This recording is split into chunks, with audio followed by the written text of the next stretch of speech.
Hey guys, I tried to fix the lighting. I think it looks just a little bit better now. Um, I'm getting some lighting here, none right here. But welcome to my live. Welcome to Enlighten Powers. Please remember to like, share, and subscribe. Uh, Once again, as I always say in all my live videos will be posted on my channel, so persons will have a chance to rewatch, review content that they may have missed, or review comments that they did not see. So please feel welcome to do so. I also welcome questions in the chat. Sometimes I'm off the page for the chat, so I don't see the questions until I come back on, which is usually like later.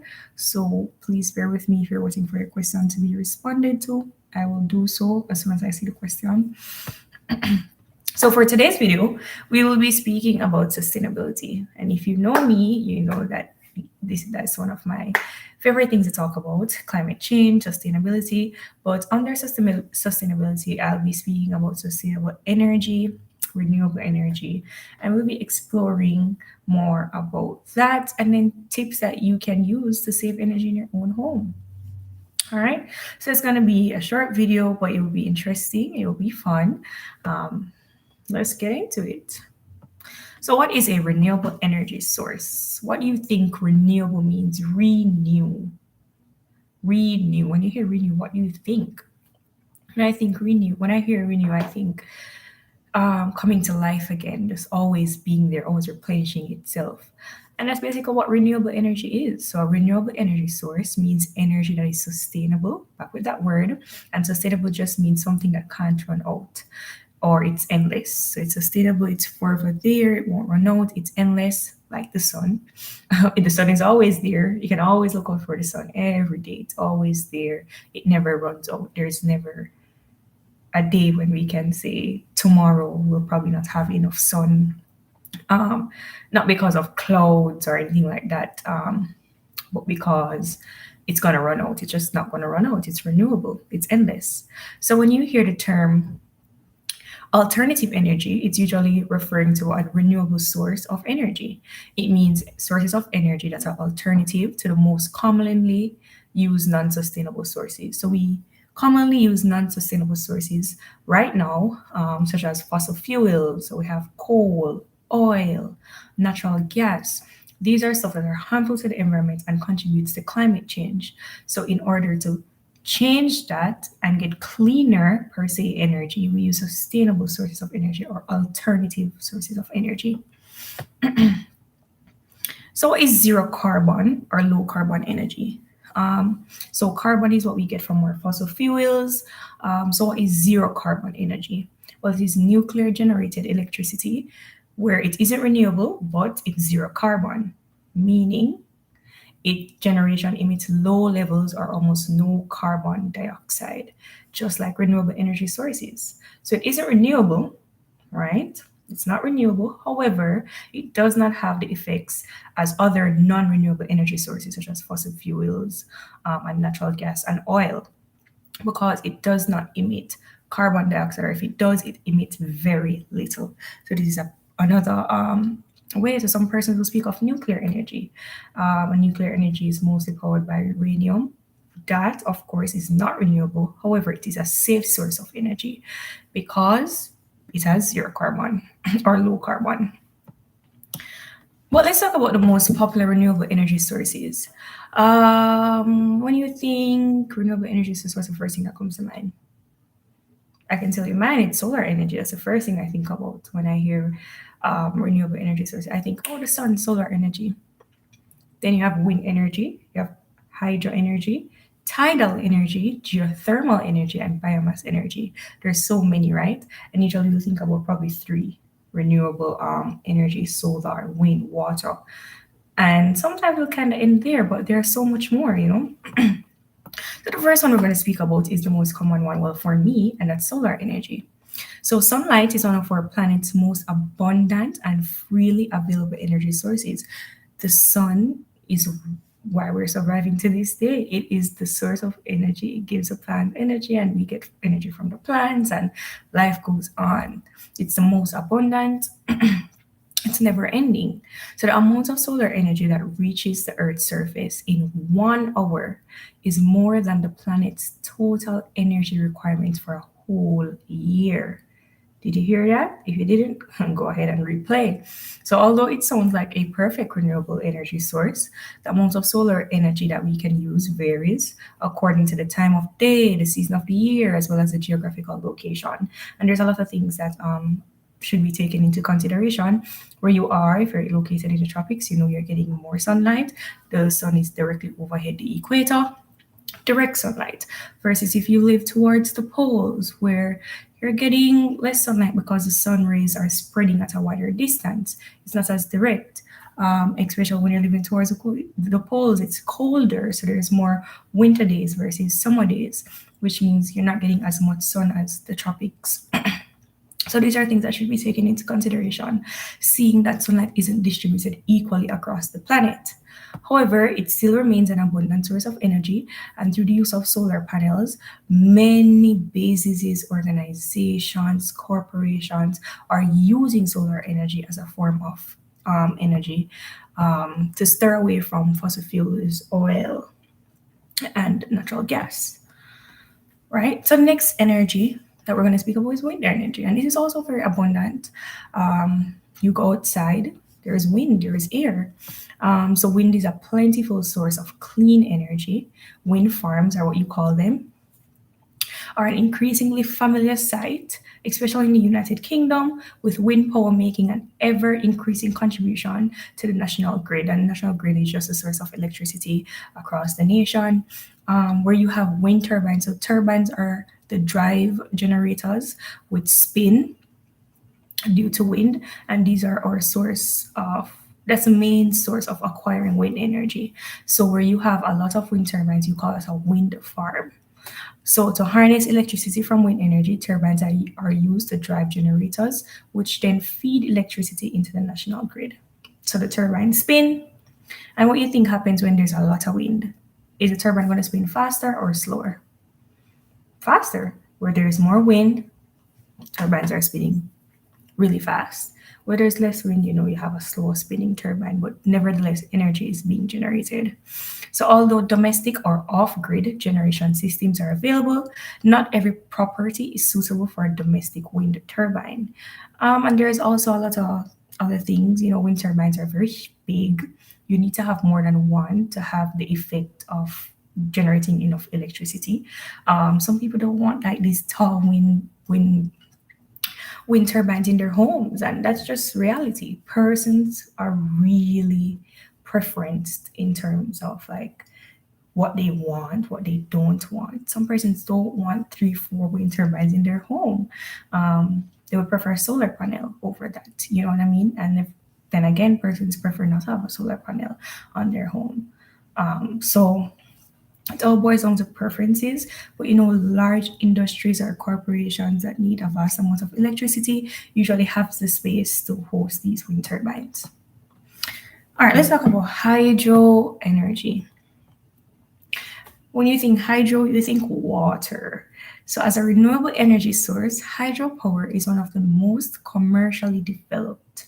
By building a dam or barrier, a large reservoir can be used to create a controlled flow of water that will drive a turbine. So, back with a turbine, and this turbine is what generates electricity. So, the energy source can often be more reliable than solar or wind power, especially if it's tidal rather than a river. It's tidal, it's more fast flowing water versus river where it's more slow. Well, not all rivers are slow flowing, of course, but generally, tidal has more energy. Um, so it also allows electricity to be stored for use when demand reaches a peak. So when you have too much, it can be stored, which is a good alternative to other energies where you can't necessarily store the energy. Well, like wind energy, in certain situations, hydro can be more viable as a commercial energy source, dependent and compared to the types of other sources of energy that are available, but depending very much on the type of property. It can be used for domestic off-grid generation, but it remains the same. As I said before, not many homes are going to have fast-flowing rivers to spin turbines to generate electricity. You know, many homes are really centered in the urban areas, or they're just not close to a water source. And then what more can they do? So it's like wind turbines where persons that necessarily cannot afford the turbine, or maybe they just don't want it there. Where are they going to find the water, to power electricity, to provide electricity? Sometimes it's not there too. And these are just pros and cons of every electricity source. But at the end of the day, we have to find out what's more of a pro, what's more of a con. All boils down to that scale. And as I said before, hydroelectricity is more commercial. And that's just the truth of it. It's more commercial. If we're thinking more domestic, we go for like solar panels. You know what I mean? That can be tailored for a home. Um, so it provides a good source for commercial industries and businesses, wind energy, hydro energy. So that's a good alternative. Then we have tidal energy, and when we think tidal, we also think water. Well, tidal energy is a form of hydro energy that uses twice daily tidal currents to drive turbine generators. So, although tidal flow, unlike some other hydro energy sources, isn't constant, so remember that tidal flow isn't constant, it is highly predictable and can therefore compensate for the periods when tide energy is low. So, tidal currents are predictable. So, because of that, they know when the currents are coming, and it provides twice as much energy than a regular source of hydro energy. So because of that, it's able to compensate for times when tidal energies are low. So it balances itself out is eventually, which is good. Then we have geothermal energy. When we think thermal, we think heat. It's just heat. So by harnessing the natural heat below the Earth's surface, geothermal energy can be used to heat homes directly or to generate electricity. Isn't that interesting? You're harnessing natural heat, so you're not producing smoke. There's no fires, nothing like it's natural heat from below the Earth's surface. So although it harnesses a power directly below our feet, geothermal energy is negligible importance in the United Kingdom compared to countries such as Iceland, where geothermal heat is more freely available. So imagine the United Kingdom, where it's more built in terms of infrastructure. There's a lot of factories, there's a lot of businesses, industries, and just infrastructure in general, compared to Iceland, where it's not that much, and it's easily accessible, especially if there's a lot of hot springs there, geysers, stuff like that, that makes this thermal energy easily and readily available. So now it boils down to location, land use. So you see how different factors come to play when thinking about safe energy. Finally, we're speaking about biomass energy. And this is simply the conversion of solid fuel made from plant materials into electricity. Isn't that interesting? You're converting solid fuel made from plant materials into electricity. I think that's very interesting. So although fundamentally biomass involves burning organic materials to produce electricity, and nowadays this is a much cleaner, more energy efficient process. By converting agricultural, industrial, and domestic waste into solid, liquid, and gas fuel, biomass generates power at a much lower economic and environmental cost. Biomass energy. Isn't that interesting? So now when persons ask, what renewable energy sources do you know? You can no longer say wind, water, sun. You can now talk about biomass. You can talk about tidal energy. There's also hydrogen electricity, which I mentioned in my previous video. You can go ahead and watch that. And that's just the use of hydrogen and oxygen to create like this fuel cell, which helps with electricity. And just like everything else, it has its pros and it has its cons. Too much hydrogen can whoop, boom, cause an explosion, and we don't want that, right? We don't want an explosion. But nevertheless, if it's tailored properly, maybe can be of great help. All of these, of course, need what am I saying? All of these need more tailoring, of course, to make the impact that needs to be made. However, they're good alternatives. They're safe, they're clean, they do not emit carbon dioxide. And what more can we ask for to help with climate change? That's really good to me. So what isn't a renewable energy source? Well, fossil fuels are not a renewable energy source because they are not infinite. They are going to be depleted sooner or later. Plus, they release carbon dioxide into our atmosphere, which contributes to climate change and global warming, which I've been preaching for so many videos now. So, burning wood instead of coal is slightly better, but it's complex. On the other hand, wood is a renewable resource.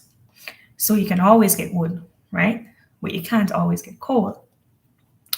Wood pellets and compressed briquettes are made from byproducts of the wood processing industry and are arguably its recycling waste. I mean, that's kind of going off into, I'm reading from my notes book that I created. And I think that kind of went slightly off topic. That's more of recycling, which we will speak about some more. Um, so I'll bring that up later on. But for now, guys, burning off coal, any form of fossil fuel, oil, natural gas is a no-no, and we should eradicate it and raise awareness about it. Raise more awareness about it, so we can cut it out and start focusing on renewable sources of energy. So, as the population rises, so does the demand for energy in order to power our homes, our businesses, our communities. Innovation and expansion of renewable sources of energy is key to maintaining a sustainable level of energy and to protect our planet from climate change. Climate change is happening. We just have to find ways to mitigate it and prevent the further spread of it. And that's simply what it is. Renewable energy sources makes up 26% of the world's electricity today, but according to the International Energy Agency, that's IEA, it's shared to expect about 30% by 2024. So by 2024, we're expected to have 30% of electricity being powered by renewable energy sources, right? So that's good. Of course, we want that to increase. We want it to move from 30 to 70 by 2026. And that way we know we're in the right direction. So for now, we're below 50 and we have a long way to go. All right, let's go into the tips now. These are no cost ways to save electricity. Let's talk about it. Let's save electricity. And when we save electricity, this means we're using less of the fossil fuels and oil and natural gas to power electricity if we're saving it. Turn off unnecessary lights.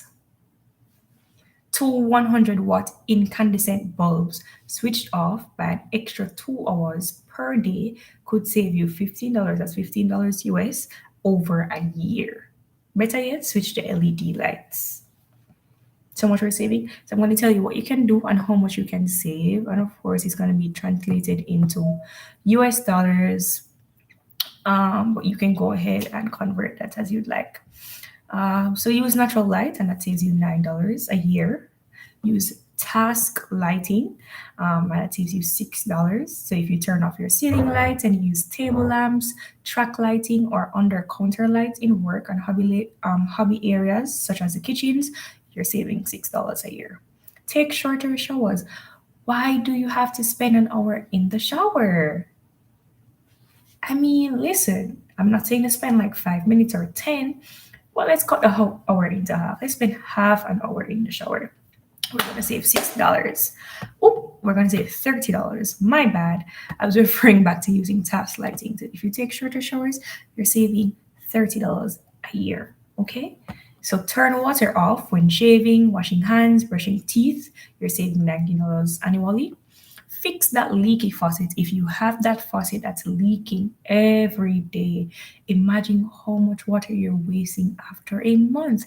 Fix it and you'll save up to $9 a year, if not more. This is something that I am guilty of, unplugging unused electronics. I sometimes have like chargers that are plugged into the wall or have my laptop charging for like 10 hours and I do not unplug it. And that is definitely something that I need to work on. And guess how much that saves you? $50 a year just by unplugging electronics that are not in use. They say ditch the desktop computer. So if you're still using that old desktop, recycle it and switch to your laptop. If you use your laptop 2 hours per day, you'll save over $4 a year. The thing with desktops, it requires you to keep it plugged in most of the times. So it all boils down back to unplugging unused electronics. If you're not home, turn off that air conditioning system. Who are you cooling down? If you're not at home, save $10 a year, if not more. Especially if you're in Jamaica, you're saving way more than $10 US if you turn off that air conditioner while you're not home. Trust me, turn it off, guys. Save electricity, save your own pockets, man. Let's save your own pockets. If you have an old TV, recycle or donate it. Manage your thermostat if you have one, and you save $90 by managing your thermostat. Okay, so if you have electric heat, lower your thermostat by 2 degrees to save 5% on your heating bill. Lowering it by 5 degrees could save you 10%. Okay, be strategic with window coverings.